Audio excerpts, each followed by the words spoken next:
जय हिंद दोस्तों। National ITI YouTube channel आप सभी का बहुत बहुत स्वागत है। हिंदुस्तान पेट्रोलियम कॉर्पोरेशन लिमिटेड में आईटीआई वाले के साथ साथ अगर आप आईटीआई नहीं किया, 12th ही पास आउट है, तो इससे अप्रेंटिस का फॉर्म आ गया है। इसका फॉर्म आप भर सकते हैं। इसके बारे में पूरी जानकारी देखने वाला नेशनल आईटीआई चैनल को सब्सक्राइब करना तो बिल्कुल मत भूलिएगा।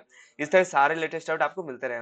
ये एक निकला हुआ एमडीएल के अप्रेंटिस, साथ ही सेंट्रल रेलवे के अप्रेंटिस के फॉर्म भरा रही है। और रेलवे की एक और अप्रेंटिस है, एक कोलकाता मेट्रो है, साथ ही आपको आरसीएफ कपूरथला का भी अप्रेंटिस का फॉर्म भरा रहा है। तो कई सारे अपॉर्चुनिटी अभी चैनल पे मौजूद है, तो चैनल पे विजिट करिए और उसको चेक करिए। तो चलिए अभी हम शुरू करते हैं। हिंदुस्तान पेट्रोलियम कॉर्पोरेशन लिमिटेड का अप्रेंटिस का नोटिफिकेशन को देखते हैं।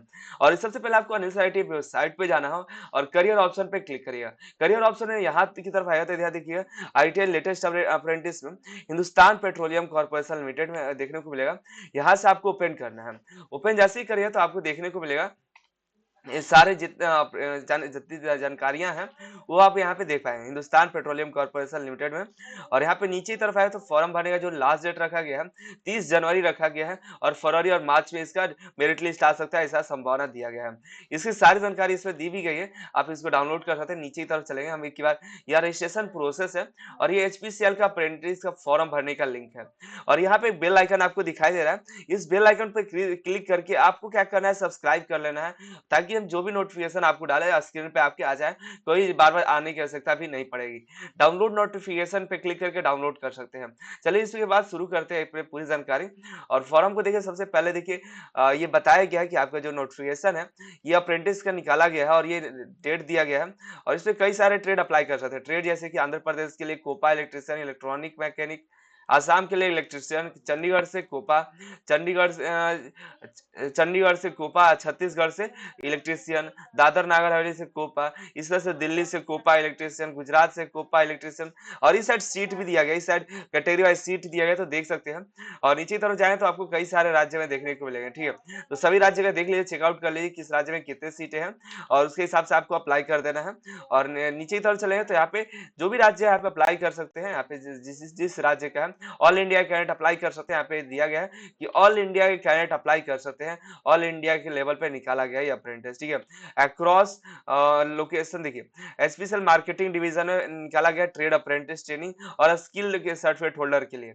Location across over India. ठीक है, ऑल ओवर इंडिया कैंडिडेट यहाँ पे अप्लाई कर सकते हैं। सिर्फ एक राज्य का कैंडिडेट नहीं अप्लाई कर सकते, सभी राज्य कर सकते हैं। यहाँ पे बिहार राज्य का नहीं दिखाई दे रहा है, लेकिन अदर स्टेट से आप अप्लाई कर लीजिएगा, क्योंकि यहाँ बिहार हमको तो नहीं दिखाई दिया। ठीक है, तो अदर स्टेट से आप अप्लाई कर लीजिएगा। और यहाँ पे आंध्र प्रदेश है, ये देखिए 12th के लिए ये है, स्किल होल्डर के लिए यहाँ पे 12th वाला देखिए, 12th वाले के आंध्राबाद है, आंध्र प्रदेश है, दिल्ली, गुजरात, कर्नाटका, ये सब 12th वाले के लिए है। महाराष्ट्र में ज्यादा सीट है, 20 सीट है टोटल, इसको चेकआउट कर लीजिएगा। यहाँ पे देखिए एलिजिबिलिटी कंडीशन भी दी गई है, और ड्यूरेशन और ट्रेनिंग और स्टाइफंड कितना दिया गया है। स्टाइफंड यहाँ पे सबसे अच्छा खासा दिया गया, 12,000 स्टाइफंड आपको देखने को मिलता है, रेलवे से कहीं ज्यादा मिल रहा है। और यहाँ पे कौन कौन से ट्रेड है यहाँ पे देखिएगा तो COPA electrician, electronic mechanic, ICTSM mechanical fitter, और यहाँ पे देखिएगा डोमेस्टिक डेटा एंट्री ऑपरेटर, ये सभी टोटल 6 ट्रेड है। और यहाँ पे देखिए कोपा वाले के लिए चाहिए कि कोपा ट्रेड आईटीआई होना चाहिए, इलेक्ट्रिशियन आईटीआई इलेक्ट्रिशियन होना चाहिए, और पासिंग जो होना चाहिए वो ये इलेक्ट्रॉनिक मैकेनिक वाला इलेक्ट्रॉनिक मैकेनिक्स आईटीआई होना चाहिए। आईसीटीएसएम जो है आईसीटीएसएम कोर्स आप होना चाहिए। और यहाँ पे मैकेनिकल फीटर जो है, मैकेनिकल फीटर से आप आईटीआई पास होना चाहिए।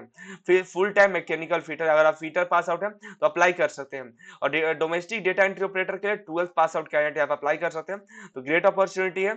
यहाँ पे देखिएगा एलिजिबिलिटी के लिए आपको मैट्रिक में आपको 50% लाना होगा, और आईटीआई में आपको 60% आपको लाना होगा। यहाँ पे दिया गया एससी एसटी पीडब्ल्यूडी वालों को 50% लाना है, लेकिन मैट्रिक में आपको 50% होना चाहिए। और आईटीआई वाला है तो आप आईटीआई वाले 50% एससी एसटी में है तो यहाँ पे अप्लाई कर सकते हैं, कोई दिक्कत नहीं है। लेकिन आपको आईटीआई में 60%, मैट्रिक में 50% होना चाहिए। डोमेस्टिक में देखिए 12th लेवल पे है तो 12th का आपको 12th में आपको कम से कम 60% होना चाहिए जनरल और ओबीसी के लिए। और एससी एसटी पीडब्ल्यूडी कैंडिडेट के लिए 50% भी रहता है तो चल जाएगा। यहाँ पे आगे की बात करें तो आईटीआई जो पास आउट होने चाहिए, आईटीआई कब के पास आउट होने चाहिए, तो 1 जनवरी 2019 के बाद अगर आप पास आउट है तो इसके लिए एलिजिबल, अन्यथा आप एलिजिबल नहीं रहेंगे। 12th की बात करें तो 12th भी 1 जनवरी 2019 के बाद अगर आप 12th पास आउट किए हैं तो इसके लिए आप अप्लाई कर सकते हैं। कोपा वाले के लिए 12 महीने ये कोर्स है, 18 महीने के लिए इलेक्ट्रीशियन का कोर्स है और इलेक्ट्रॉनिक महीने के लिए 18 महीने रखा जाएगा और आईसीटीएस में भी 18 महीने, मैकेनिकल फिटर 24 महीने और डोमेस्टिक डेटा इंटरप्रेटर 12 महीने के लिए रखा जाएगा। तो अच्छी खासी आपको स्टाइपेंड भी देखने को मिल जाएगा, 12,000 तक का आपको देखने को मिल रहा है। ऑल इंडिया कैंडिडेट यहाँ पे अप्लाई कर सकते हैं, अनदर कंट्री के अप्लाई नहीं कर सकते हैं। आप सीबीएसई, आईसीएसई, स्टेट बोर्ड से तो अप्लाई कर सकते हैं। आईटीआई वाले एनसीबीटी और एससीबीटी दोनों अप्लाई कर सकते हैं। यहाँ पे कोई बाध्य नहीं है कि एससीबीटी ही अप्लाई, एनसीबीटी ही अप्लाई कर सकते हैं। यहाँ पे मैंने जानकारी दे ही दी आपको 12th पास आउट कितना होना चाहिए और यहाँ पे आपको आईटीआई पास आउट होना चाहिए और मैट्रिक, सॉरी आईटीआई और 12th आपको एक-एक दर 19 तक आपको पास आउट होना होगा। एज की तो बात कर लेते हैं तो 18 से 25 साल आपको रखा गया है। रिलैक्सेशन भी एससी-एसटी को 5 साल, ओबीसी को 3 साल, पीडब्ल्यूडी को 10 साल तक का छूट मिल जाता है। तो ये इस तरह से आपको ओबीसी वाले जो है, ओबीसी वाले 28 साल तक अप्लाई कर सकते हैं। एससी-एसटी 30 साल तक और 35 साल तक पीडब्ल्यूडी की कैंडिडेट अप्लाई कर सकते हैं। और यहाँ पे देखिएगा तो और भी रिलैक्सेशन है, आपको अप्रेंटिस इंडिया के वेबसाइट पे रजिस्ट्रेशन कर लेना होगा और आपको पहले से कॉन्ट्रैक्ट पहले से लगा हुआ है तो आप इसके लिए एलिजिबल नहीं रहेंगे और आपके पास कॉन्ट्रैक्ट पहले से है तो उस कॉन्ट्रैक्ट को टर्मिनेट करा के अप्रेंटिस इस फॉर्म भर को अप्लाई कीजिएगा। यहाँ पे अप्रेंटिस का फॉर्म है, या आप पहले रजिस्ट्रेशन करना है, फिर आपको इस वेबसाइट पर इसका लिंक दिया गया है, इस लिंक पर आपको जाके अप्लाई करना है, ठीक है। सिलेक्शन का जो मेथड होगा वो जिस भी जो प्रिजर्व क्वालिफिकेशन है, जैसे कि 12th के लिए है तो 12th का लगेगा, 12th के बेसिस पे होगा। अगर आप आईटीआई वाला फॉर्म भर रहे हैं तो आईटीआई के मार्क्स बेसिस पे आपका सिलेक्शन होगा। डॉक्यूमेंट वेरिफिकेशन मार्च या फरवरी में आपको मेरिट लिस्ट जारी किया जाएगा, उसके हिसाब से आपको हो सकता है।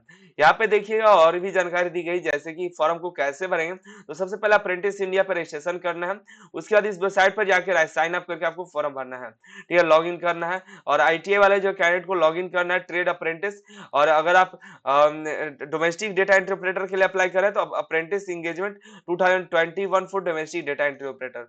फॉर्म को फिलअप कर लेना है। फॉर्म को फिलअप करने का कोई फीस तो यहाँ पे नहीं दिया गया, एक भी रुपया फीस नहीं लग रहा है। यहाँ पे validate next answer application form, banking detail और डिटेल फिलअप करना है। बस डिटेल फिलअप करने के बाद यहाँ पे फीस का कोई जिक्र नहीं किया गया, तो यहाँ पे फीस देखने को आपको नहीं मिल रहा है, फीस नहीं लगेगा। यहाँ पे 12,000 आपको स्टाइफंड देखने को मिलेगा। तो यहाँ पे इसका नोटिफिकेशन भी डाउनलोड कर सकते हैं, नोटिफिकेशन आपको डिस्क्रिप्शन से लिंक दे दे, वहां से अप्लाई करने का भी लिंक मिल जाएगा, वहां से अप्लाई कर लीजिए। और किसी प्रकार की कोई दिक्कत होता है तो दिए गए नंबर से, इस नंबर पे जानकारी ले सकते हैं। इस नंबर पे जानकारी लेकर कोई भी प्रॉब्लम का सोल्यूशन पा सकते हैं।